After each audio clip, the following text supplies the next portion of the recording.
একদিন ভোরবেলা একটি পুরনো লোকাল ট্রেন ধীরে ধীরে স্টেশন ছাড়ছিল।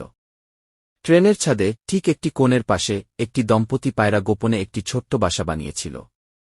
ট্রেন থামলেই তারা দ্রুত খড়কুটো এনে বাসায় সাজাত, আর ট্রেন চললে নীরব বসে থাকত যেন কেউ টের না পায়। এক সকালে মা পায়রাটি বাসার ভেতর নরমভাবে বসে দুটি সাদা ডিম পেড়ে দিল।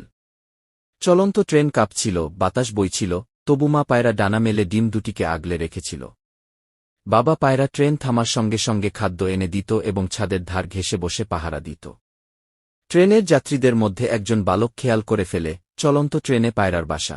সে মুগ্ধ হয়ে প্রতিদিন ওই কামরায় আসে এবং দূর থেকে তাকিয়ে পায়রাদের দেখে হাসে। দিন কেটে যায়, ডিম ফাটে, বের হয় দুটি ছোট্ট নরম বাচ্চা। ট্রেনের শব্দ, হাওয়া, ধুলা কিছুই তাদের থামাতে পারে না। মা, বাবা পায়রা ট্রেনের ছাদেই তাদের বড় করতে থাকে। আর বালকটি প্রতিদিন বলে ওঠে, চলন্ত ট্রেনে জন্ম নেওয়া এদের নাম হবে যাত্রা আর উড়ান। এইভাবেই ট্রেন, পায়রা আর মানুষের মধ্যে তৈরি হয় এক অদ্ভুত, মায়াভরা বন্ধন।